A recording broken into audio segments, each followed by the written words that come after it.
ايش فعلوا في ما ماتوا.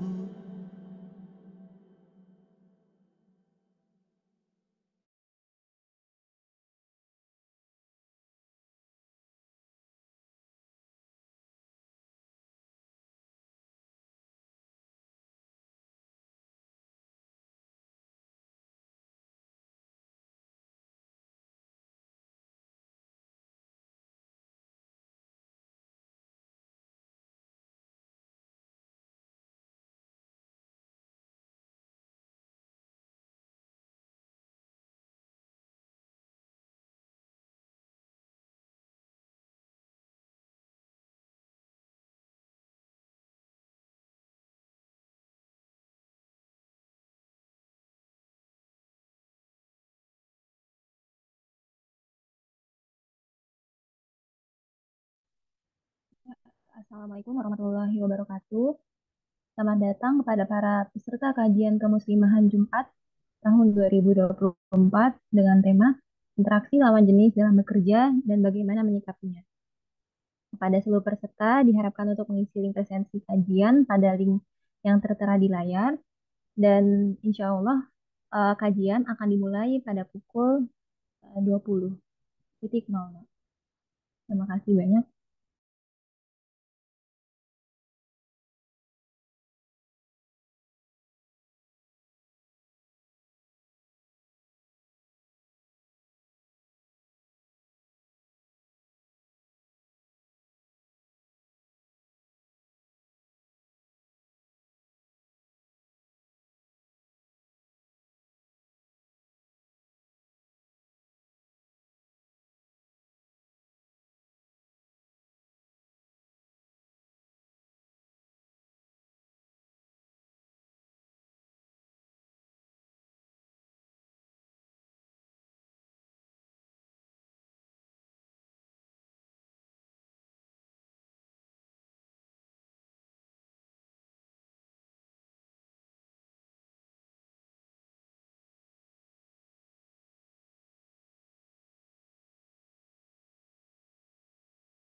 Baik, Assalamualaikum warahmatullahi wabarakatuh.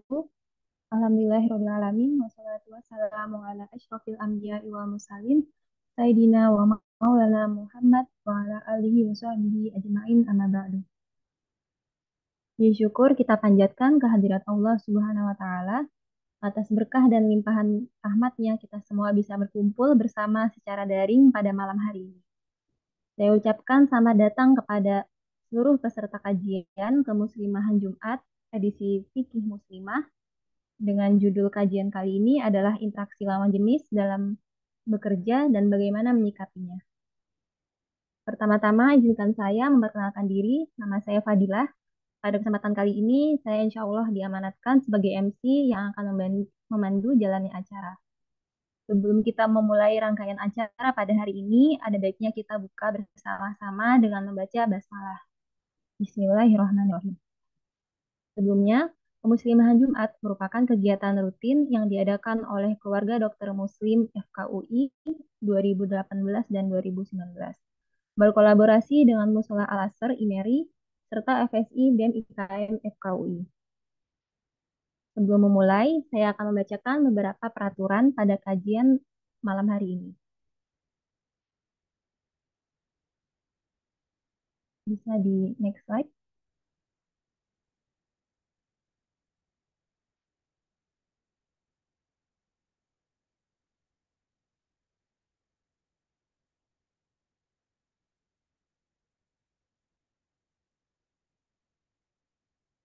Baik, untuk tata tertib peserta pada kajian yang pertama, eh, bagi para peserta diharapkan untuk mengisi presensi pada link yang tertera di layar.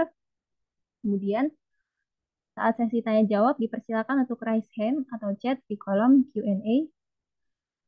Dan insya Allah kajian akan dimulai sebentar lagi. Selanjutnya,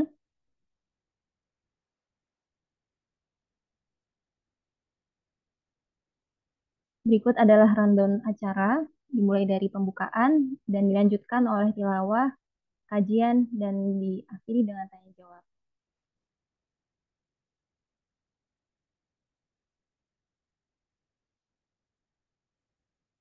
Selanjutnya, mari kita bersama-sama menyimak pembacaan ayat suci Al-Quran dari teman kita, yaitu Nadia Diena. Kepada Nadia Diena, dipersilakan. Terima kasih banyak kepada Fadila. A'udzubillahiminasyaitonirrajim. Bismillahirrahmanirrahim. Ya ayyuhan nasu ttaqu rabbakumul ladzi khalaqakum min nafsin wahidatin وخلق منها زوجها وبث منهما رجالا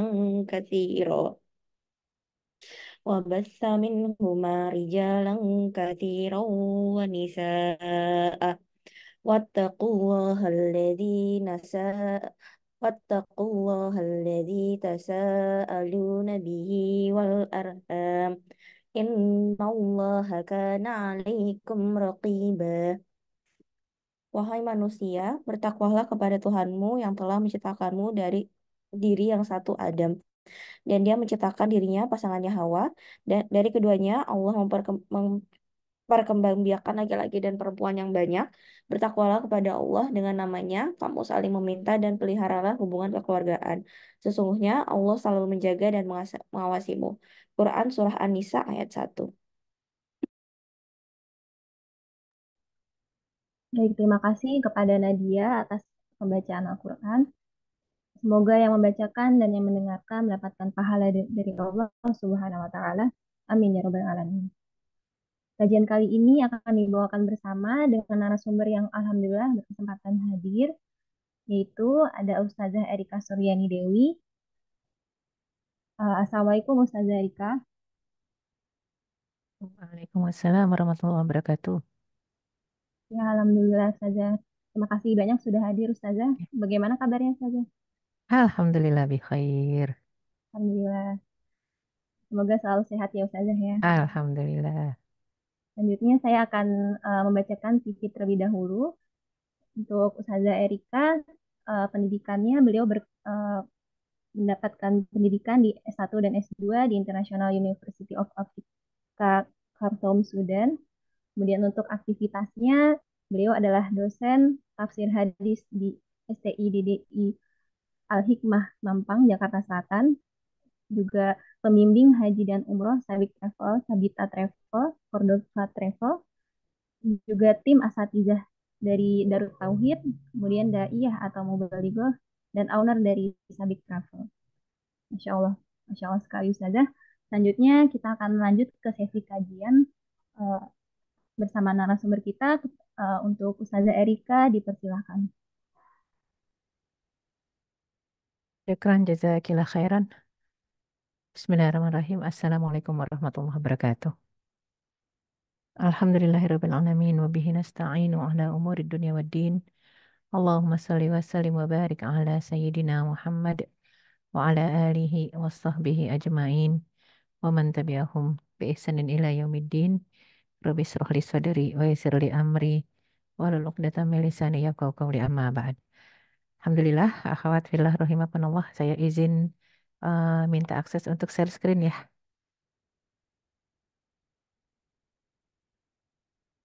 Insya Allah kajian kita kali Baik, ini berbicara tentang akhlak muslimah dalam bekerja ya.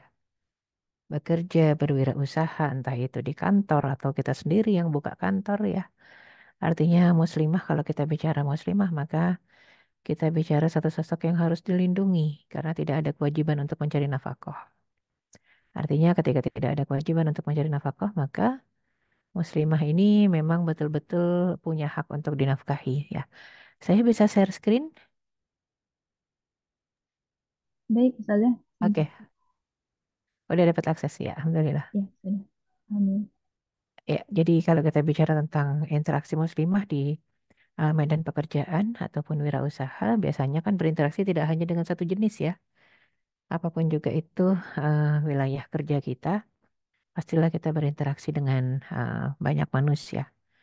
Ya, jadi ketika kita berinteraksi dengan banyak manusia, otomatis ya berarti kita punya adab dan akhlak dalam berinteraksi tentunya. Oleh karena itu penting sekali kita di sini membahas satu fikih ya tentang adab interaksi ya. Fikih tentang adab interaksi.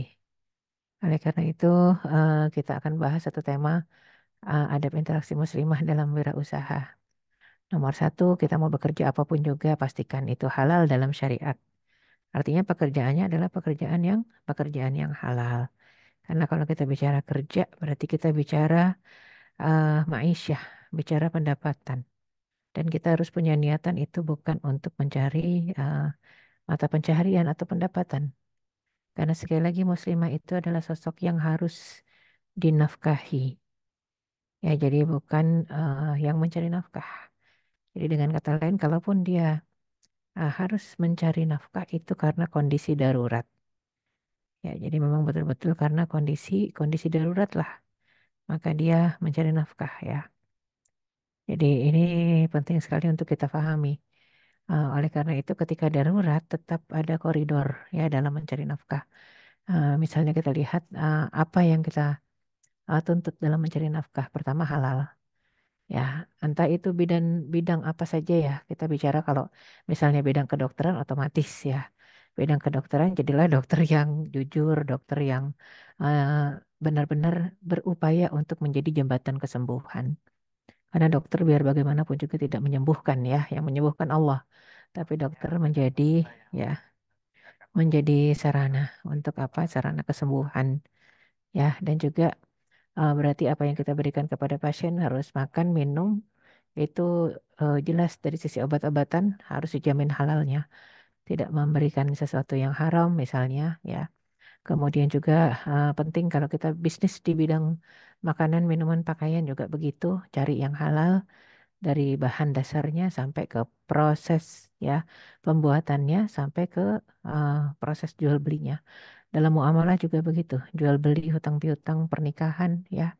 Dalam menerapkan hudud, batasan-batasan agama ataupun hukum-hukum agama juga pastikan ya bahwasanya itu sesuatu yang memang halal dan dalam memutuskan perkara. Artinya mungkin kita jadi dokter, mungkin kita jadi bisnis ya, bisnis wati gitu ya. Kemudian kita mungkin jadi hakim memutuskan perkara di pengadilan atau dalam menjemput rezeki yang lain ya. Jual beli misalnya ya di Medan. Kalau kita lihat banyak entrepreneur-entrepreneur ya isi-isi Rasulullah seperti Tajiroh ya Khadijah dengan Zainab binti Jahasi itu juga ya menjemput rezeki dengan mencari nafkah sebelum menjadi istri Rasul ya. Jadi begitu sudah menjadi istrinya Rasulullah SAW selesai mereka tidak bekerja mencari nafkah tapi bekerja untuk bersedekah ya. Kemudian menjemput rezeki yang barakah dan halal dan thayyiban merupakan suatu keharusan bagi setiap muslim ya dan muslimah. Artinya apa kita bisa pastikan halal ini barokah ya. Yang halal ini adalah yang barokah karena al barakah ziyadatul khair bertambahnya kebaikan ya. Dan merupakan suatu keharusan bagi setiap muslim dan muslimah memberi nafkah ya untuk diri sendiri ketika yang kaum prianya tidak bisa memberikan nafkah. Bapaknya nggak bertanggung jawab atau bapaknya udah wafat atau bapaknya sudah kehilangan pekerjaan atau bapaknya mungkin cacat gitu ya. Maka suaminya juga gitu. Suaminya misalnya di PHK, nah maka atau suaminya jobless ya tiba-tiba dirumahkan, maka pada saat itu sudah kitalah yang berupaya untuk mencari nafkah yang halal ya. Ini penting sekali. Kenapa saya bilang penting sekali? Karena ada yang ada kalanya ketika kita mengatakan kita adalah orang yang darurat untuk mencari nafkah sebenarnya untuk diri sendiri. Tapi pada saat itu kita nggak mau. Kita mengatakan biarin aja saya ketika tidak diberikan nafkah, Biarkan mereka berdosa, saya juga biar mati begini aja nggak mau cari makan. Nah, itu satu hal yang salah ya. Kita memang tidak berkewajiban, tapi kalau tidak ada yang mau, ya tidak ada yang mau menafkahi kita, maka kita wajib untuk menafkahi diri sendiri. Ya, jadi memang ini satu hal yang penting ya untuk kita pahami, menjemput rizki, barokah, halal, thayyibah. Dan memberi nafkah merupakan kewajiban para pria pada asalnya. Tapi bersedekah ke atas ruas-ruas tulang. Ya, persendian kita di tiap pagi hari merupakan kewajiban. Setiap individu muslim, baik laki-laki maupun perempuan. Ya, jadi barokah adalah ziyadatul khair, bertambahnya kebaikan ya di dalam keseharian kita dari rezeki yang mungkin pas-pasan sekalipun ataupun sedikit tapi cukup. Nah, itu barokah. Ada yang banyak tapi tidak pernah cukup. Nah, itu namanya nggak barokah. Nah, ini yang kita khawatirkan ya. Sangat kita khawatirkan ketika pada keseharian kita mendapatkan uang yang banyak dalam penghasilan tapi ternyata tidak pernah cukup, maka nggak barokah. Dan bagi muslimah menjemput rezeki halal dari Allah tetap terikat koridor syariah dari sisi adab dan akhlak dalam pelaksanaannya. Tujuan baik sekalipun tidak boleh menghalalkan berbagai cara. Al-ghayah la tubarrirul wasilah. Boleh jadi ada yang tujuannya baik, ya. Tujuannya menghidupi dirinya, keluarganya, orang tuanya, adiknya, abangnya, tapi dengan cara yang ala kadarnya gitu ya.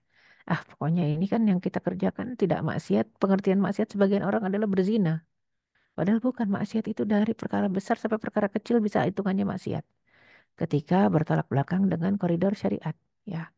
Oleh karena itu jangan karena tujuan yang baik maka menghalalkan berbagai cara dalam Islam tidak diterima. Hal yang seperti itu gitu ya. Jadi penting buat kita untuk memastikan tujuan yang baik hanya diterima Allah jika caranya juga baik ya. Caranya baik-baik dan benarnya ini sesuai dengan hawa nafsu kita atau koridor syariah. Jelas koridor syariah, bukan hawa nafsu kita ya. Kalau hawa nafsu, nah ini yang paling bahaya ketika seseorang mengatakan baik buruk hanya bergantung kepada hawa nafsu semata, standarnya ya. Ini yang tidak boleh terjadi. Karena standar baik dan benar itu adalah syariat. Ya, apa yang kata Allah benar, maka itu benar harusnya menurut kita. Apa yang kata Allah salah, maka kita pun harus menganggap itu sebuah kesalahan ya. Ini yang penting untuk kita pahami ya. Oleh karena itu, adab erat kaitannya dengan akhlakul karimah atau perilaku mulia. Mayoritas ahli bahasa mengatakan adab adalah kepandaian dan ketepatan mengurus segala segala sesuatu. Sementara itu sebagian ulama berpendapat bahwa adab adalah suatu kata atau ucapan yang mengumpulkan segala perkara kebaikan di dalamnya. Bahkan salah seorang ulama ya Muhammad Awwamah dari kitab Adabul Ikhtilaf fi Masailil Ilm Waddin menjelaskan adab mencakup segala keutamaan atau fadail serta akhlak mulia. Dalam buku yang sama, Abu Zaid Al-Ansari menyebutkan, adab lahir dari apa yang dikerjakan secara berulang. Dengan adab manusia bisa mendapatkan keutamaan. Mana adab juga dijelaskan dalam sebuah hadis Nabi, ya. Masalah pendidikan anak, ya, agar menjadikan anaknya punya adab Islami. Maka itu lebih baik baginya daripada sedekah setiap hari sebanyak setengah sok, gitu ya. Setengah sok itu seperti kalau sekarang ukuran setengah sok itu seperempat kilo, ya. Tiap hari seperempat kilo, bayangkan berapa kilo gitu ya. Kalau kita patokannya beras ataupun gandum ya. Oleh karena itu Allah SWT mengutamakan kalau kita memang lebih memperhatikan perkara adab Islami. Bukan semata adab yang sifatnya kultural ya. Nah ini penting buat kita. Kadang-kadang sebagian orang tadi juga baru ketemu sama seseorang yang putranya ingin melamar gitu ya. Ingin melamar seorang wanita. Ternyata wanita tadi ada kultur di tengah masyarakatnya ketika datang melamar itu bukan cuma sekedar memberikan uang dalam artian untuk proses pelaksanaan walimah, tapi harus memberikan mahar saat melamar. Itu aturan mana ya? Kan tidak ada aturan seperti itu harusnya ya. Nah, ini sebagai salah satu contoh adab itu tidak selalu eh, bersanding dengan syariat. Ya, tetap kalau ada bertabrakan dengan syariat-syariat yang harus didahulukan. Di mana-mana yang namanya mahar itu diberikan saat akad nikah, bukan saat lamaran gitu ya. Dititipin gitu ke si perempuan misal sebagai contoh, karena itu kejadian.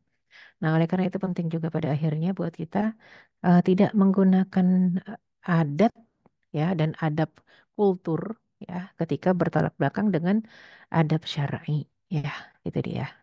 Mungkin untuk sebagian masyarakat nggak masalah perempuan keluar malam ya asal tidak ngapa-ngapain tanda kutip ya. Tapi kalau dalam syariat kita wanita dijaga kalau mau keluar malam harus ada mahram yang mendampingi. Nah, ini kan menandakan penting buat kita pada akhirnya ya. Penting buat kita pada akhirnya menggunakan adab yang sesuai dengan syariat. Kalaupun malam ada mahram. Nah, nanti kita masuk ke definisi mahram ya. Mahram itu bukan ayah kemana-mana dampingin, abang kemana-mana dampingin ya. Nggak seperti itu yang namanya mahram itu orang yang haram kita nikahi. Ya siapa termasuk majmu'ah minan nisa, sekelompok wanita juga ya ketika memang kita bisa eh, bersama-sama dengan mereka dan kita percaya akhlak dan adabnya. Kita percaya imannya itu sudah jadi mahram untuk kita ya. Ini penting buat kita pahami. Akhlak dan adab muslimah di luar rumah. Keluarnya untuk tujuan syar'i, kalau belum menikah minta izin wali orang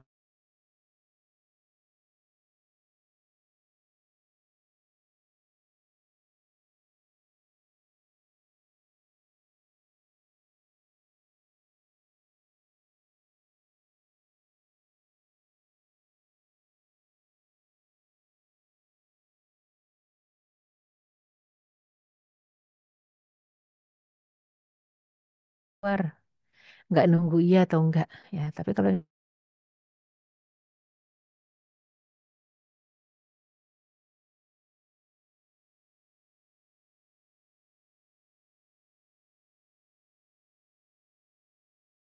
ya tidak sadar, izin itu beda dengan pemberitahuan. Tidak ikhtilat, tidak berbaur dengan laki dengan antara laki dengan perempuan kecuali dalam kondisi darurat. Bergabung ya artinya berbaur dalam kondisi darurat seperti apa? Mungkin kalau dokter di ruang operasi laki perempuan gabung ya. Ada dokter laki, ada dokter perempuan, bahkan pasiennya kadang lawan jenis. Oke, itu darurat untuk menyelamatkan nyawa. Ya akan tapi selain dalam kondisi darurat nggak boleh tuh ya misalnya dalam kondisi darurat ada pasien dengan dokter beda jenis kelamin berduaan nggak boleh, harus ada perawat di sana ya. Ini sebagai contoh harus ada perawat di sana gitu ya. Ini sebagai contoh kalau kedokteran sama kalau kita bicara juga dari sisi yang lain misalnya apa, ada klien dengan pengacara laki dengan perempuan berduaan nggak bisa juga ya. Jadi ini penting sekali untuk kita pahami ternyata kalau bicara masalah klien ya, bicara masalah konselor pribadi, walaupun itu masalahnya masalah urgent, tapi kalau memang kita bicara tentang uh, kondisi ya, bagaimana amannya, maka tetap Islam tidak membolehkan berduaan. La yakhluwanna ahadukum bi imra'atin illa wa ma'aha di mahram. Tidak boleh seseorang laki-laki berduaan dengan perempuan yang bukan mahram kecuali bersama si perempuan tadi ada mahramnya.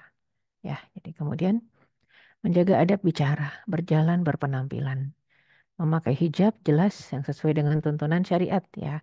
Apa sih hijab yang sesuai dengan tuntunan syariat yang nggak dilibet-libetin gitu ya, nggak diangkat-angkat ke belakang, ke leher atau dilipat enggak, tapi memang nutup dada itu. Syar'inya adalah menutup dada ya. Jadi memang Rasulullah SAW sudah mewanti-wanti.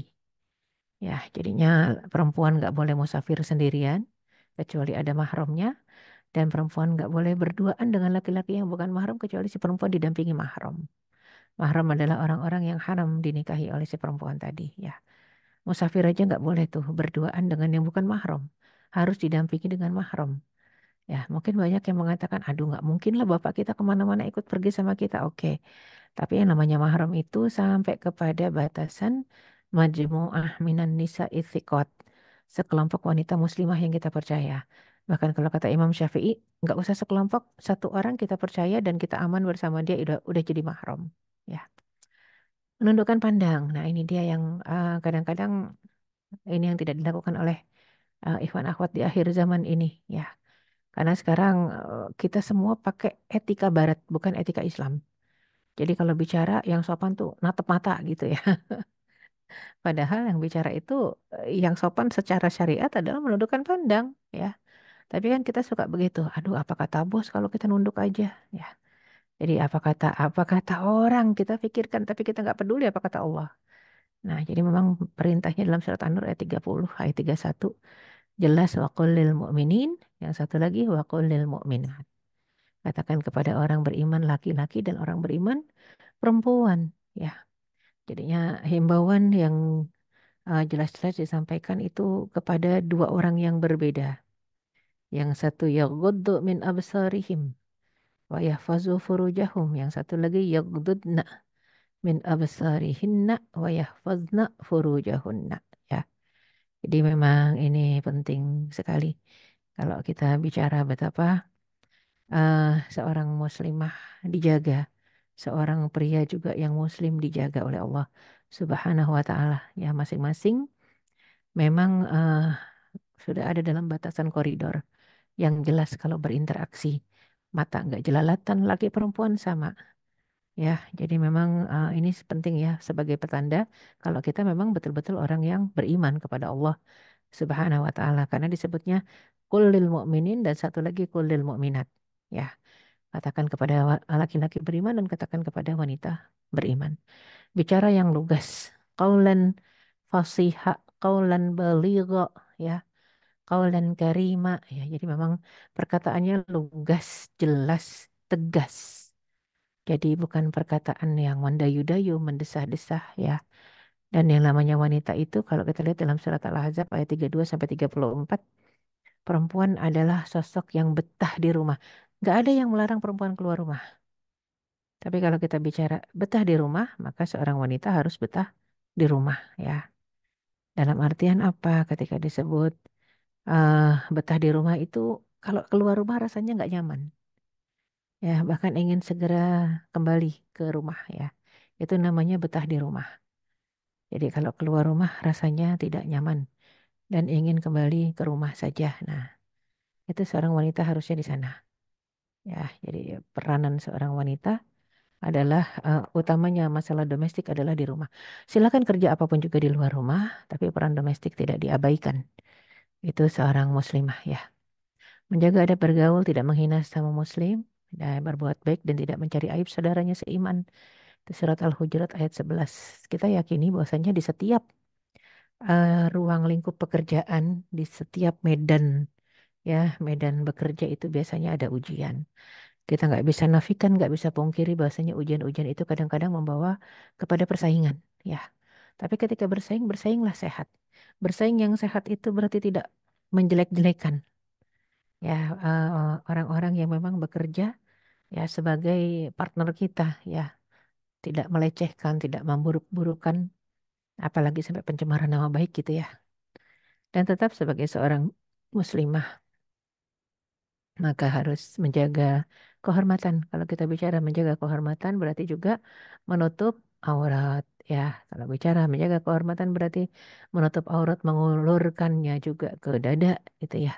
Tidak dilipat gitu, ya, nggak dipendek-pendekin ke atas. Nah, ini mungkin untuk sebagian kita masih terkendala dengan apa pakaian seragam, ya. Oleh karena itu kita berharap semoga ke depannya pakaian seragam para pegawai wanita dimanapun di ruang lingkup pekerjaan apapun juga, ya, semoga dalam kondisi syar'i, ya, tidak harus dilipat-lipat, digulung-gulung, ya, tidak harus seperti itu seharusnya. Nah, ini penting kan, berarti orang-orang yang punya kepentingan, ya, di dinas, orang-orang yang punya kepentingan untuk menetapkan kebijakan itu yang harus paham Islam, ya, harus paham Islam. Kalau sekarang mungkin dalam skala darurat keterbatasan kita kadang-kadang kita nggak bisa berbuat apa-apa. Alhamdulillah masih bisa pakai kerudung gitu kadang-kadang, ya, komentar kita. Tapi sekali lagi sebisa mungkin tetap yang syar'i. Dada tertutup, ya, karena harus dijulurkan ke dada sebenarnya seperti itu, ya. Kemudian juga sebenarnya itu sebagai salah satu bentuk identitas diri yang paling minim. Dzalika adana an yu'rafna fala yu'dain. Itu Al-Ahzab 59. Itulah ciri khas kalian. An yu'rafna artinya identitas kalian. Ya, artinya kematian bisa di mana saja, tapi kalau kita pakai kerudung, orang langsung tahu itu muslimah. Tapi kalau muslimah yang nggak pakai kerudung, orang harus cari KTP-nya dulu. Ini mau dimasukin ke rumah mayat mana nih? Yang Islam apa yang Kristen? Diurus jenazahnya seperti apa? Nah, itu yang kita khawatirkan ya. Jadi memang penting pada akhirnya buat kita untuk apa? Untuk memastikan kita ya selamat insya Allah ketika kita memakai identitas keislaman kita ya. Dan dalam surat An-Nur juga disebutkan ya, selain kalau surat Al-Ahzab itu lebih umum kepada jilbab, adapun surat An-Nur kepada kerudung yang menutup dada. Intinya kalau mau panjang namanya jilbab, kalau mau pendek namanya kerudung yang nutupin dada itu paling pendek ya. Dan dalam ajaran Islam, ternyata pelajaran pertama mengenai peradaban dimulai dengan mengajarkan manusia berpakaian ya. Ya bani Adam, qad anzalna ilaikum libasan yuwari sawatikum warisya. Wahai anak-anak Adam, Allah SWT nggak mengatakan ya ayyuhalladzina amanu, tidak. Ya bani Adam, wahai anak-anak Adam. Jadi yang namanya anak keturunan Adam, Adam ini manusia, Adam ini nabi dan rasul. Ya, jadi kalau Einstein itu kesalahan fatalnya adalah mengatakan kita ini nenek moyangnya kera ya, itu salah fatal. Jadi karena nenek moyangnya adalah nabi, manusia, maka adabnya adalah pakai pakaian. Ya Bani Adam, wahai anak-anak Adam, kami sudah turunkan pakaian untuk menutup aurat dan untuk perhiasan. Jadi seluruh manusia harusnya berpakaian. Kalau ada manusia yang ingin seperti hewan, nggak berpakaian, dipertanyakan ya. Apakah ini keturunan Adam atau memang keturunan hewan gitu ya. Jadi memang semua keturunan Adam harusnya pakai pakaian. Pakaian itu fungsinya satu menutup aurat, kedua perhiasan. Walibasut taqwa dzalika khair. Maka sesungguhnya ketakwaan yang dipakai sebagai perhiasan itu adalah yang terbaik ya bagi seorang muslim ya. Yang terbaik adalah ketakwaan, artinya apa? Enggak cuma sebatas perhiasan ya, tapi memang untuk menutup aurat karena kesadaran penuh taat kepada perintah Allah, menjauhi larangannya, itu yang seharusnya terjadi ya. Jadi perintah kepada para manusia. Wa qul i'malu fasayarallahu amalakum. Ya, sampai Allah katakan beramallah, berbuatlah, bekerjalah, maka insya Allah Allah akan melihat dan menilai amalanmu. Rasul juga begitu, mukmin juga begitu. Wasaturaduna ila alimil ghaibi wasyahadah, nanti kelak kita akan dikembalikan kepada alam yang gaib dan nyata. Alam gaib saat ini tapi nanti nyata. Fayunabbi'ukum bima kuntum ta'malun, sehingga nanti akan diberitakan apa yang sudah kamu kerjakan di dunia, ini hasilnya, itu kelak ya di akhirat. Surat At-Taubah ayat 105. Oleh karena itu kalau kita mau bekerja di sektor apa, silahkan masuki sektor apa saja asal nggak berduaan dengan laki-laki yang bukan mahram. Itu pertama. Yang kedua, silahkan kerja di sektor apa saja asal tidak merubah fitrah kita sebagai seorang muslimah. Yang ketiga, silahkan bekerja di sektor apa saja asalkan sudah dicontohkan oleh para istri Nabi Shallallahu Alaihi Wasallam dan para sahabiat dan para tabiin ya, tabiin dan tabiin wanita. Mereka bekerja di sektor apa? Ada dokter, ada perawat, ada pedagang, ada guru ya. Ada apa lagi? Bahkan ahli masak di dalam peperangan ya. Berarti di bidang apa? Dapur umum ya. Kemudian juga ada yang ahli perang, ada ahli berkuda ya. Seperti bibinya Rasulullah Safiyah binti Abdul Muthalib ya. Banyak sekali mereka yang punya spesialisasi. Ada ahli bahasa ya. Kemudian juga itu perempuan semua. Dokter, yang pengajar, yang jadi gubernur pasar, Ashifa namanya di masa Umar bin Khattab. Itu padahal dia dokter, tapi dia pengajar bahasa Arab, ya, kemudian juga pengajar tafsir. Dalam satu waktu yang sama, Umar menjadikannya gubernur pasar Madinah. Bahkan Umar kalau berdialog tentang urusan-urusan kenegaraan ya hanya bersama Ashifa dengan para sahabat-sahabat lain, ya. Artinya silakan bekerja sebagai apa aja, sebagai hakim pun dibolehkan, ya. Artinya selagi bukan wilayatul uzma. Apa itu wilayatul uzma? Presiden atau khalifah, nggak boleh perempuan. Karena keputusan perang itu diambil nggak berdasarkan emosi, ya. Sedangkan kalau perempuan kadang-kadang bicaranya pakai emosi gitu ya. Jadi makanya selain wilayatul uzma silahkan kerjakan. Dengan catatan tidak berduaan dengan lawan jenis yang bukan mahram, ya.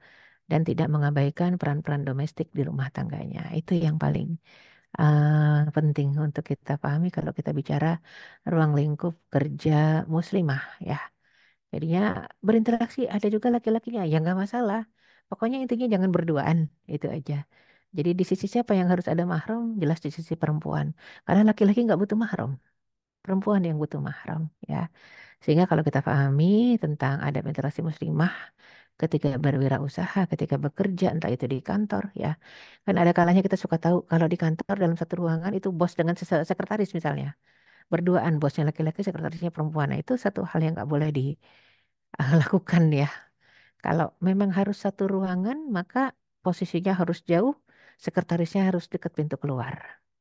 Kalau bisa pintunya dibuka. Ya, nah itu dia. Jadi dia tidak berduaan dalam satu ruangan. Ada adabnya. Apalagi kalau pergi keluar kota berduaan satu mobil aja. Tapi bertiga kok dengan supir. Supirnya laki apa perempuan? Supirnya laki. Sudah si perempuan lengkap tidak punya mahram. Nggak boleh. Ya. Jadi memang yang penting si perempuan harus ada mahramnya. Boleh si perempuan mengajukan usul. Saya minta tugasnya nggak sendiri. Kalau bos harus pergi, saya harus pergi. Saya minta perempuan lain harus mendampingi. Nah, jadi ada yang lain. Misal supirnya perempuan boleh.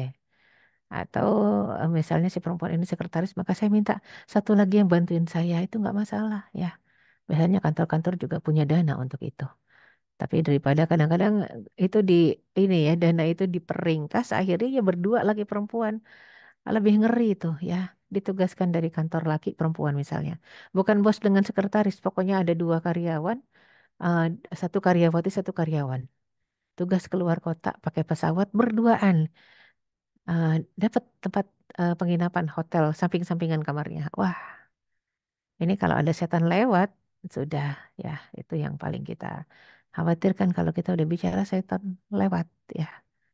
Maka ini yang paling penting buat kita pada akhirnya untuk memahami eh, karakter Islam ketika berbicara tentang ruang lingkup wanita.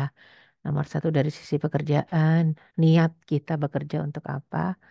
Semua muslimah ya di masa hidup bersama Rasulullah ada sahabiat, ada istri Rasul, ya itu semua punya pekerjaan. Pekerjaan yang menghasilkan uang, tapi bukan buat nafkah, hanya untuk sedekah. Artinya apa? Mereka ingin sodakohnya itu berpahala dan pahalanya itu dihasilkan dari keringat mereka. Sehingga pahalanya 100%. Bukan sedekah yang pahalanya dibagi dua. Karena sumber sedekahnya dari suami misalnya atau dari orang tua. Itu dibagi dua pahalanya. Kita 50, sumber uangnya 50. Tapi kalau sumber uangnya keringat kita sendiri, maka 100% pahalanya buat kita. Nah, jadi mereka saking menganggap apa ya surga itu penting dan kita harusnya semua begitu. Makanya nggak mau kalau pakai uh, uang orang lain atau dana orang lain atau jerih payah orang lain untuk meraih surga. Karena dengan begitu harus bagi dua, sharing pahalanya dan mereka nggak mau. Mereka pengen pahalanya 100% biar utuh kebahagiaan di surganya. Nah, seperti itu. Allahu a'lam bishawab. Aku qouli hadza wa astaghfirullah li wa lakum. Wassalamualaikum warahmatullahi wabarakatuh. Ya, saya kembalikan ke host, silakan. Baik, Waalaikumsalam warahmatullahi wabarakatuh. Terima kasih banyak Ustazah atas pemaparannya. Benar-benar sangat menggugah ya Ustazah dan sangat menampar diri ya. Karena baru mungkin karena baru hari ini ya jadinya kita jadi ingat bahwa ternyata ada adab-adab yang perlu dilaksanakan sebagai seorang muslimah, khususnya eh, kita sebagai muslimah yang bekerja di tenaga kesehatan ini.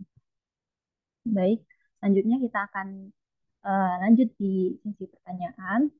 Bagi, bagi para peserta yang ingin bertanya, bisa dituliskan di kolom chat ataupun bisa raise hand jika ingin bertanya secara langsung. Baik, Ustazah, sembari menunggu para peserta, ini ada beberapa pertanyaan yang sudah disampaikan secara anonim, Ustazah. Mungkin saya akan bacakan. Ini baik. Jadi untuk pertanyaan pertama, saat ini banyak yang ingin sekolah di luar negeri, seperti pertukaran pelajar atau studi lanjut. Apakah harus tinggal bersama sesama muslimah sebagai mahramnya, atau apakah ada cara lainnya, Ustazah, untuk menyikapi eh, fenomena tersebut itu karena harus bekerja? Ya, ini di negeri lain ya. Ya, pendidikan di Misalnya luar negeri. pendidikan di luar negeri sampai akhirnya kerja. Nah, itulah pentingnya ketika kita melepas para muslimah untuk belajar di luar negeri, ya ikut pendidikan di luar negeri sampai kepada kerja di luar negeri. Pastikan dia tidak hidup sendirian. Pastikan dia hidup bersama komunitas. yang komunitasnya juga kita sudah titipkan kepada komunitas yang baik gitu ya. Ada kalau bisa titipin ke guru ngajinya gitu ya. Di mana di sana ada setiap tempat pasti ada orang soleh, ada orang soleha, pasti ada Islamic Center. Maka titipkan, tinggallah dekat sana ya. Jadi sadidu wa qaribu ya, sadidu wa qaribu.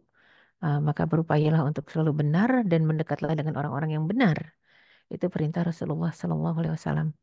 Berupaya untuk selalu benar, mendekat dengan orang yang benar, mendekat dengan Al-Quran, berdekatan dengan orang-orang yang memang berinteraksi dengan Al-Quran itu menyelamatkan kita ya. Jadi dimanapun juga di dunia ini jangan sendirian.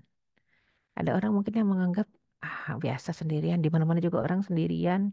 Kita kan bersandar kepada Allah. Nah, Allah yang memerintahkan untuk hidup berjamaah, yadullahi ma'al jamaah. Sesungguhnya dukungan Allah itu hanya bersama orang-orang yang hidup tidak sendirian, berjamaah, ada komunitasnya. Jadi jangan sekali-kali sendirian, kata Rasulullah SAW. Wallahu a'lam bishawab. Ya. Baik, jadi harus bersama-sama ya Ustazah Ya. ya. Mau dimanapun, khususnya juga saat di luar negeri, saat kita mencoba Ya. studi di luar negeri. Baik, terima kasih Ustazah. Selanjutnya ini uh, ada peserta yang raise hand. Terima kasih banyak mungkin kepada Kak Renali Natifatul. Dipersilahkan Kak untuk bertanya. Halo, Assalamualaikum. Waalaikumsalam warahmatullahi Waalaikumsalam wabarakatuh. warahmatullahi wabarakatuh. Selamat malam, Ustazah dan teman-teman semua. Perkenalkan, saya Nimas. Uh, Qadarullah, apa ya, pas banget seperti apa yang Ustazah barusan sampaikan. Iya, Ini saya domisili di luar negeri. iya, Masya Allah, Uh, barakallah. Jadi, apa namanya, saya dulu ke sini 2021 untuk studi lanjut, dan Qadarullah, uh, apa namanya, ini dapat pekerjaan di Republic of China. Oh eh, iya, dari barakallah. iya, Masya Allah, saya minta doanya selalu. Eh, yang pertama, saya di sini pengen mengiyakan apa yang Ustazah katakan, dan saya ingin bertanya juga, nggih. Eh, Iya, mangga, mangga. Monggo.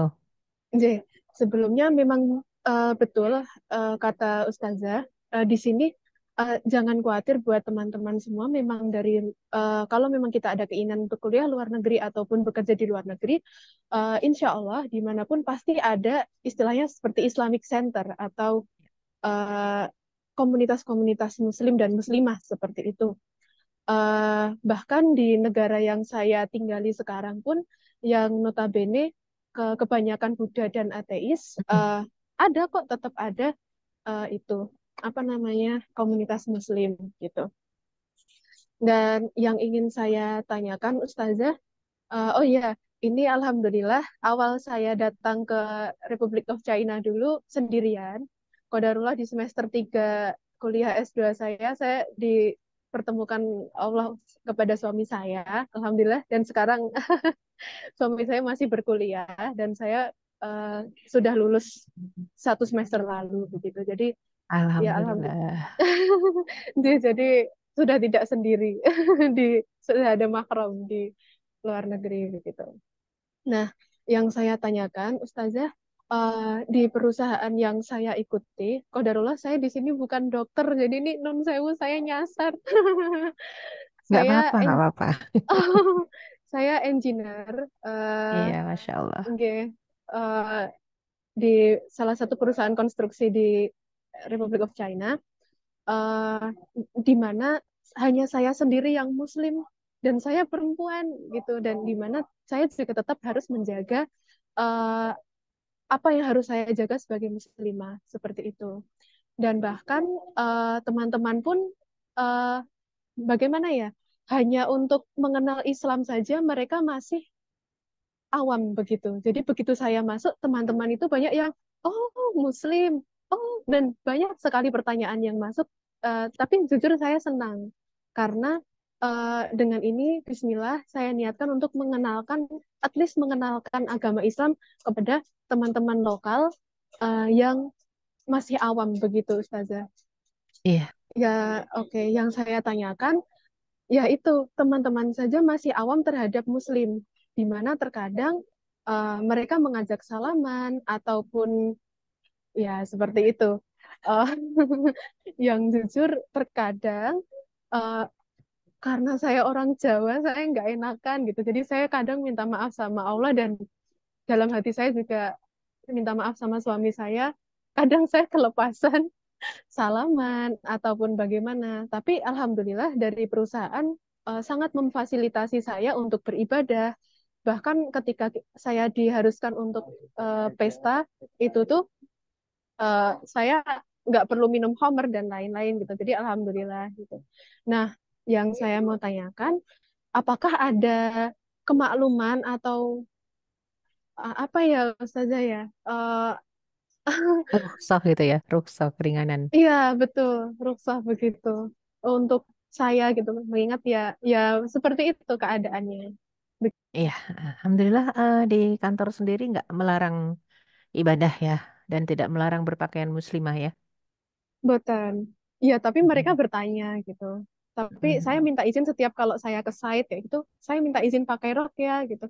Amankah nih Mas gitu? Aman. Oke, nggak apa-apa gitu. Tapi pakai pakai kerudung nggak dilarang ya? Enggak, alhamdulillah. Alhamdulillah nggak dilarang ya. Ha. Alhamdulillah. Jadi dikasih artinya memfasilitasi boleh sholat pakai kerudung gitu ya. Ya, jadi memang itu satu hal ya yang membuat memang kita bisa bertahan kerja di situ. Dalam artian, Iya, jika suatu saat, naudzubillah min dzalik buat yang lain juga ya, kita melamar kerja dan mendapati qadarullah ujian di sana. Allah menguji.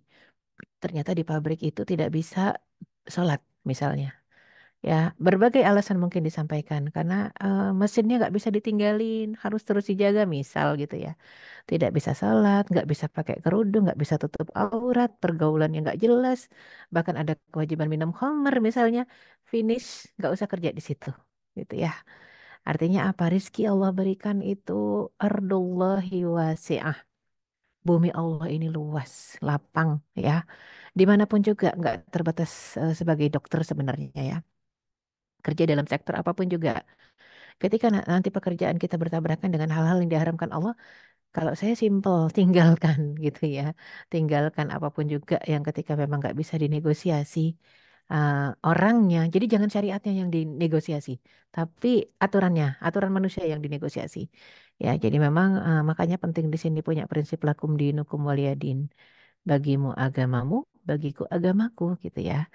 Justru kalau sebagai orang Sunda, kalau saya lebih ke condong ke tradisi Sunda yang gini aja kalau diajak salaman ya. Artinya nggak jabat tangan gini, tapi begini. Kalau udah begini, orang biasanya cuman ujungnya doang kena gitu ya. Jadi ujungnya dia udah nggak berani ngapa-ngapain. Kalau dia ngasih tangan pun begini, kalau kitanya gini, nah itu kan mungkin kalau kultur Indonesia. Saya nggak ngerti kultur di sana ya, di Cina. Kalau kita begini, mereka paham nggak? Tapi boleh jadi ketika begini juga dia begini pada akhirnya gitu ya. Ingat orang Jepang ya. Kalau orang Jepang kan jarang juga ngajak salaman ya. Lebih kepada begini kan ya, artinya lebih kepada menundukkan, membungkukkan badan mereka. Nah, jadi memang eh, akhirnya satu kultur, saya rasa kalau Cina dengan Jepang nggak terlalu beda jauh kalau untuk ciri-ciri tradisionalnya ya. Artinya mungkin kalau yang jabat tangan tuh karena memang sudah masuk sektor sektor perkantoran ya, bukan bukan adat tradisional lagi. Kalau adat tradisional saya rasa bungkukin badan gitu ya, itu biasa itu udah biasa yang seperti itu. Ya, jadi memang kita coba dulu. Jadi jangan nggak enakan sama manusianya. Kita harus coba nggak enakannya sama Allah gitu ya. Jadinya begini sambil nundukin badan. Mungkin juga dia lama-lama ngerti gitu ya. Dan kalau sesama orang Indonesia malah lebih ngerti. Kadang-kadang mereka pikir kalau kita udah begini, oh punya wudhu ya. Padahal sih kita bukan masalah jaga wudhu, cuman memang dilarang sentuhan gitu kan antara laki-laki dengan perempuan. Nah, jadi pelan-pelan coba dulu ya. Dan sebenarnya yang namanya rukhsah itu ketika memang sampai kepada mengancam nyawa. Ketika memang mengancam nyawa, maka itulah di sana berlakunya rukhsah ya. Tapi kalau memang tidak sampai mengancam nyawa, sebenarnya eh, tidak harus diperjuangkan yang namanya rukhsah itu. Ya artinya kita nggak bisa pakai prinsip rukhsah kalau memang tidak mengancam nyawa kita. Cuman kalau memang mengancam nyawa, mengancam keselamatan, mengancam syariat, silakan ya dipakai rukhsahnya. Apalagi ini cuman dalam tataran interaksi ya sebenarnya ya. Coba dibuat enjoy, dibuat nyaman gitu ya. Dengan begini mana tahu mereka bisa paham. Kan, dan untuk memperkenalkan Islam yang simpel-simpel aja mungkin mereka pahamnya Islam itu pakaian. Ya udah nggak apa-apa sepahaman mereka. Islam itu salat nggak apa-apa sepahaman mereka. Toh mereka akan lama mungkin prosesnya untuk memahami ternyata Islam itu tataran hidup, aturan hidup. Jadi dari bangun tidur sampai tidur lagi diatur. Kalau untuk mereka kan rata-rata kalau namanya Chinese tidak bertuhan gitu ya. Atau agamanya adalah agama adat istiadat gitu ya. Ketika agamanya adat istiadat seperti Konfusia ya, Konghucu gitu. Memang agama adat istiadat. Makanya kenapa kalau Cina-Cina yang Kristen sekalipun tetap dia akan Buddha juga. Kristen plus Buddha gitu ya. Jadi ada gongsi faco juga gitu ya. Jadi ada kultur yang nggak bisa dirubah gitu ya. Artinya nggak apa-apa pelan-pelan kita berharap tetap itu kan saudara kita. Sama-sama dari Adam. Ya, kita berharap mereka dapat hidayah. Itu cakep banget ya perjuangan eh, di sana ya. Tentunya bukan satu hal yang mudah. Ya, jadi perjuangan di sana memang perjuangan yang cukup sulit untuk Mbak Nimas Latifatul ya. Eh, Semoga apa yang sudah dikerjakan dan akan dikerjakan itu memang menjadi pemberat timbangan amal soleh di hadapan Allah Subhanahu wa Ta'ala. Ya, terus semangat, jangan kendor ya, dan tetap berhubungan dengan komunitas Muslim yang solid. Itu yang paling menguatkan kita di saat kita jadi minoritas di sana. Wallahu a'lam bishawab. Terima kasih banyak. Jazakillah khair, Ustazah. Wa iya ki. Insya Allah. Insya Allah, terima kasih banyak atas jawabannya. Ustazah juga pertanyaannya dari Kak Dimas. Mungkin dari Kak Dimas, apakah ada lagi yang mau ditanyakan atau mungkin bisa sharing sekalian Kak, mungkin menyikapi gimana caranya menolak ajakan salaman seperti itu. Bagaimana Kak? Insya Allah sudah terjawab. Kalau saya sih biasanya di sini eh, saya sukanya, jadi kalau nggak kelepasan itu saya itu eh, mohon maaf sedang perjalanan. Eh, saya biasanya seperti ini. Jadi saya tangan saya udah kedua di depan terus saya membungkuk gitu. Terus mereka akan respect, mereka akan membungkuk juga. Jadi nggak prevent salaman gitu. Iya, kayak Itu Jepang sih ya. kalau Jepang semuanya kan saya biasa nggak gitu juga ya. kalau Jepang biasa gini juga jangan kan. harus ibu. Iya. Iya, betul Ibu. Heeh. Seperti itu. Cuma kadang ada kelepasan jadi Iya, nggak kadang-kadang begitu. yang namanya kelepasan hilaf mungkin insya Allah nggak apa-apa ya. Berarti lancar dong ya di sana bahasanya bukan Inggris ya, Cina ya. Kayak bahasanya Inggris Ibu. Jadi ya Congwon Eh, sedikit, cuma hanya sedikit. Kebanyakan Inggris. Kebanyakan Inggris Jadi, ya. iya, Tapi logo-logo di sana Baik, signboard Insya segala Allah. Cina ya. iya. Itu Signboardnya tantangannya. Cina. Tantangannya. Ah, iya, betul Iya, sekali. Masya Allah. Semoga dilindungi Allah. Iya, baik. Amin. Terima kasih Ibu. Terima kasih teman-teman. Iya, Sami-sami. terima kasih juga atas inspirasinya Kak Dimas. Semoga selamat sampai tujuan ya Kak ya, dan semoga lancar untuk bekerjanya. Amin, amin, amin. Amin, ya Rabbal Alamin. Baik, selanjutnya bisa dilanjutkan jika ada yang ingin bertanya, bisa jika ingin bertanya langsung bisa raise hand ataupun bisa dikirimkan melalui kolom chat, ataupun jika ada yang mau anonim juga bisa langsung dikirimkan ke bisa saya ataupun ke panitia lainnya. Baik Ustazah, jadi ada pertanyaan lain yaitu untuk bacakan. Ini masih Ya, anonim. enggak. Ya, jadi pertanyaannya bagaimana hukumnya bila seorang muslimah belum menikah memberikan hasil kerja pada keluarga? Apakah ini termasuk dalam sedekah? Bagaimana Ustazah? Ya, muslimah dia bekerja gitu ya, bekerja tapi memberikan hasil kerjanya untuk keluarganya. Kalau keluarga ini luas ya, ada orang tua, ada adik, abang, tante, ya, ibu, artinya bahkan mungkin anak dengan suami. Apakah nilainya sedekah? Iya, karena kita nggak punya kewajiban, ya. Artinya kita nggak memberikan pun nggak dosa. Kalau kita berikan jadinya sedekah, emang begitu. Ya, apapun itu yang keluar dari keringat kita semua jadi sedekah. Sedekah untuk siapa? Untuk siapa saja yang menikmatinya. Ya, jadi memang itu keutamaannya muslimah. Ya, jadi keutamaannya muslimah memang apapun juga yang diberikan dari hasil keringatnya itu ditulis di sisi Allah Subhanahu Wa Taala sebagai sedekah. Ya, itu satu kenikmatan tersendiri sebenarnya. Nikmat dari Allah. Jadi apapun juga yang keluar dari jerih payah kita itu bukan satu kewajiban ya. Dalam artian bukan berarti kita tega ya. Ada orang lapar ya sudah gitu. Bibi kita lapar, adik kita lapar, kita nggak usah kasih makan, saya nggak punya kewajiban. Nah itu beda lagi ya. Kalau kayak begitu namanya kita kejam. Kan tetapi memang penting untuk kita pahami apapun itu ya masuknya dalam kategori sedekah dan berlipat gandanya pahala dari sisi itu. Kenapa? Karena memang seorang muslimah itu tidak pernah punya kewajiban untuk mencari nafkah. Tapi kalau dia memang mencari nafkah dengan ikhlas, dalam artian membantu orang-orang yang harusnya memberikan dia nafkah, double sedekahnya. Sampai disebutkan double sedekah. Ya, pahalanya itu menjadi sedekah yang double. Sedekah kepada kerabat, satu lagi sedekah kepada manusia biasa hitungannya. Jadi kerabat dan manusia biasa itu hitungannya seperti itu. Ya. Jadi memang penting buat seorang muslim mengikhlaskan diri pada akhirnya. Ya, Baik, Allah alam Ustazah, terima bisawab. kasih banyak. Jadi dihitung sebagai sodakoh ya Ustazah Ya, ya, kan double sodakoh dibilangnya. Baik Ustazah. Jadi eh, mungkin pertanyaan selanjutnya ini mengenai hubungan dengan lawan jenis. Jadi tadi disebutkan mengenai adab berbicara kepada lawan jenis. Itu tadi ada mm, lugas dan tidak mendayu-dayu gitu ya Ustazah. ya, Namun dalam urusan dalam hal chat, misalnya chattingan atau SMS, atau mungkin WA ya, WA atau chat itu apakah ada adab juga Ustazah yang perlu kita lakukan, ya, khususnya jika chat kepada PC misalkan Ustazah. ya. Sebenarnya ada interaksi via sosial media ya. Entah itu chatting, entah itu rapatnya nge-zoom online ya. Sebenarnya ada adabnya juga ya. Dalam arti begini. Dalam artian kalau kita disebut adab tetap dalam kondisi rapat menutup aurat.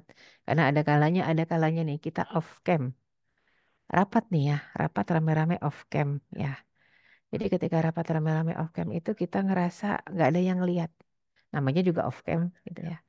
Nah dalam kondisi begitu kita nggak pakai kerudung, kita lupa yang namanya kamera ini. Ada saatnya kita rasanya off cam pun kebuka ya. Jadi ada adabnya. Pertama pakaian kita harus rapat dan yang namanya suara sama antara suara kita berbicara langsung dengan suara kita pakai wasilah atau sarana sosial media ya. Bahkan ada kalanya kalau kita bicara langsung orang bisa lihat wajah kita dan itu nggak jadi pertanyaan. Tapi kalau kita ternyata tidak terlihat wajah, kita off cam atau telepon deh, telepon. Orang belum kenal kita, nggak tahu wajah kita, dengarnya suara kita. Suara itu bisa jadi fitnah. Kalau kita mendayu-dayu dan mendesah-desah ya. Ada yang mengira mungkin nenek-nenek aja suara gadis itu karena nggak ketahuan. Dia belum lihat wajah gitu ya. Jadi hanya mendengar suaranya. Wah, ini kayaknya kalau suara kayak gini kelihatannya kedengarannya kayaknya cantik. Nah, kan belum tahu itulah fitnahnya. Makanya kenapa harus tegas dalam berbicara walaupun tidak berjumpa dengan orang yang langsung. Banyak yang mengatakan, ah kita nggak berduaan kok. Ya orang jaraknya jauh, apalagi rapatnya satu Indonesia satu di mana gitu misalnya.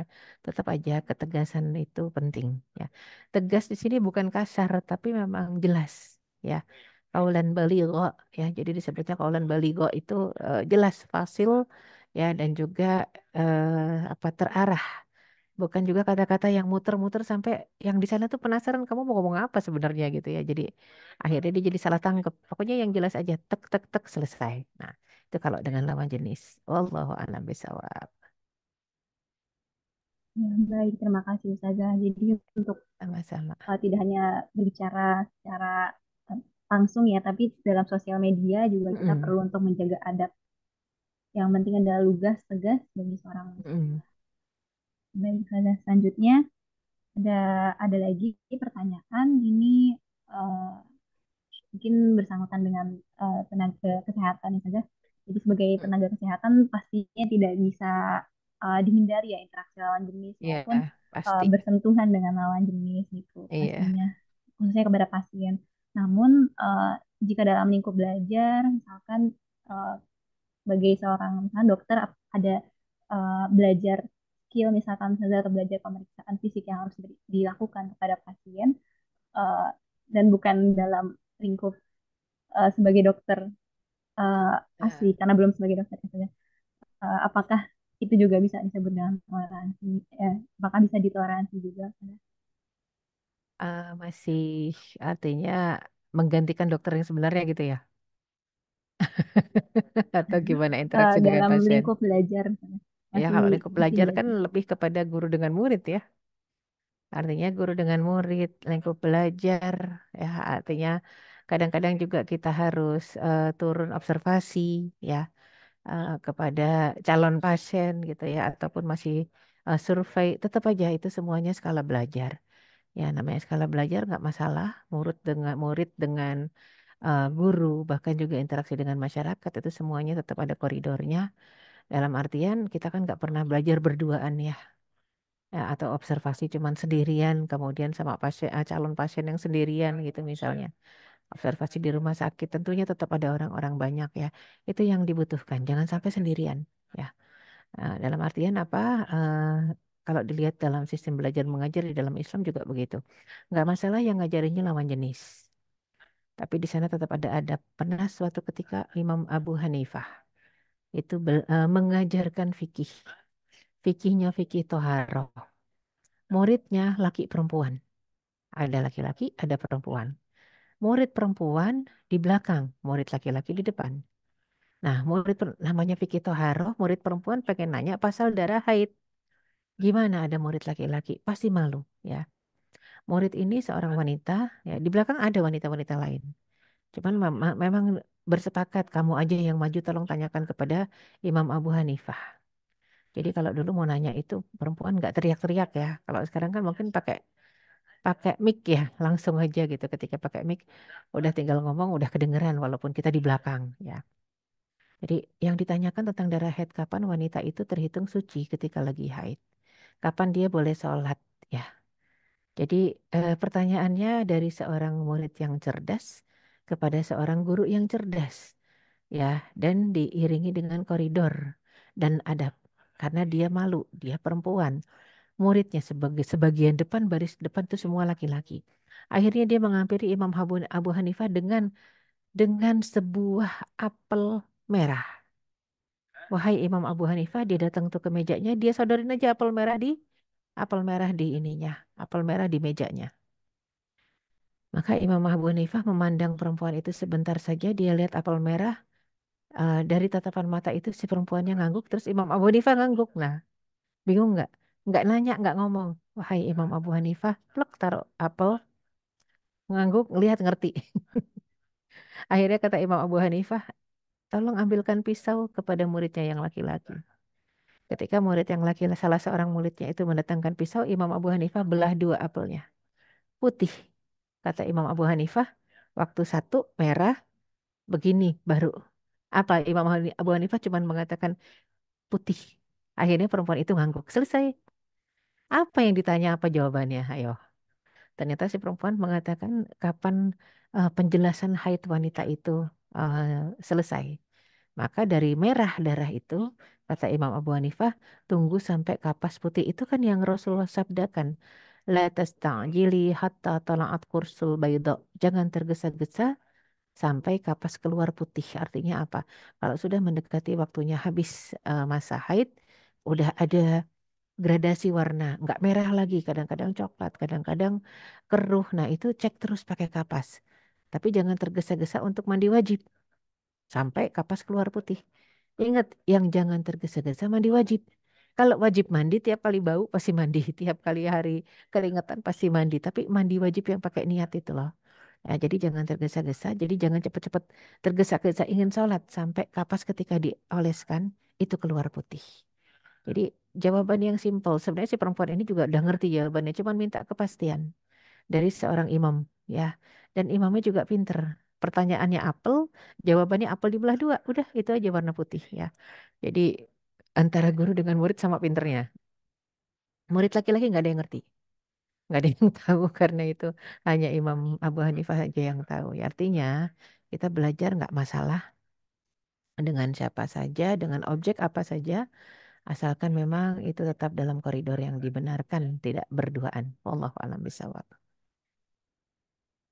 Baik, terima kasih banyak Ustazah. Masya Allah, di dalam hal belajar juga kita perlu untuk menjaga adab ya.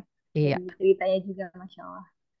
Baik Ustazah, mungkin sudah sekian dari sesi tanya jawabnya. Terima kasih banyak juga kepada para peserta yang sudah memberikan pertanyaan dan sudah aktif dalam sesi tanya jawab. Juga kepada Ustazah atas jawabannya yang sudah sangat jelas. Baik, sebelum saya tutup, izinkan saya untuk menyampaikan kesimpulan dari kajian kali ini. Jadi, untuk dalam interaksi antar manusia diperlukan adanya adab, khususnya jika membahas mengenai interaksi muslimah dalam bekerja. Sebelum membahas adab, perlu untuk memperhatikan bab tentang halal, yang mana tidak hanya mengenai makan dan minuman, namun juga halal dalam muamalah, pernikahan, batasan agama, memutuskan perkara, atau dalam menjemput rizki dan mencari nafkah. Menjemput rizki yang halal dan thayyiban merupakan kewajiban seorang muslim dan muslimah. Memberi nafkah memang kewajiban seorang pria. Namun bersedekah pada Rasulullah sendirian merupakan kewajiban setiap individu, baik muslim maupun muslimah. Kemudian dalam adab sendiri adalah kata yang mengumpulkan segala perkara kebaikan di dalamnya. Adab juga lahir dari apa yang dikerjakan secara berulang. Adab tidak selalu bersanding dengan syariat, ada pula yang disebut dengan adab kultur, yaitu adab yang berdasarkan kebiasaan masyarakat setempat. Sehingga jika bersinggungan dengan syariat, tentunya syariat yang harus didahulukan. Kemudian ada adab-adab muslimah untuk bekerja, itu pertama keluar rumah untuk tujuan syar'i, minta izin wali orang tua atau suami, tidak ikhtilat, menjaga adab bicara, berjalan dan berpenampilan, memakai hijab yang sesuai dengan tuntunan syariat, menundukkan pandangan di hadapan laki-laki yang bukan mahram, berbicara baik dan lugas dengan yang bukan mahram, menjaga rasa malu, betah di rumah, menjaga adab bergaul, tidak menghina sesama muslim, berbuat baik dan tidak mencari aib saudaranya, dan terakhir ada berjilbab dan berkerudung agar mudah dikenali sehingga tidak diganggu. Mengingat pelajaran pertama mengenai peradaban dalam Islam yaitu mengajari manusia tentang berpakaian. Baik, berikut adalah kesimpulannya. Saya cukupkan untuk kajian kali ini. Terima kasih banyak kepada Ustazah dan juga para peserta semua. Selanjutnya ada sesi penyerahan sertifikat sebagai apresiasi kami, sedikit apresiasi kami kepada Ustazah. Mungkin dari tim publikasi. Ya baik, saya izin share screenshot 3, 2, 1. Baik, terima kasih. Ya baik, Ustazah. Terima kasih banyak Ustazah. Ini hanya sedikit, sangat sedikit bentuk penghargaan kepada syukran. kami. Terima Jazakumullah kasih. khairan. Jazakumullah khairan juga Ustazah. Baik, selanjutnya eh, untuk Ustazah dipersilakan jika ingin meninggalkan Zoom. Sekali lagi Ya, terima mohon kasih banyak pamit ya. Ustazah. Semoga Mohon maaf diberikan lahir kesehatan selalu. batin. Amin. Ya, terima Assalamualaikum kasih banyak warahmatullahi Ustazah. wabarakatuh. Waalaikumsalam warahmatullahi wabarakatuh. Terima kasih banyak Ustazah. Baik, kepada para peserta, selanjutnya akan diberikan link evaluasi untuk kajian kali ini. Untuk panitia mungkin bisa ditayangkan layar untuk link evaluasi.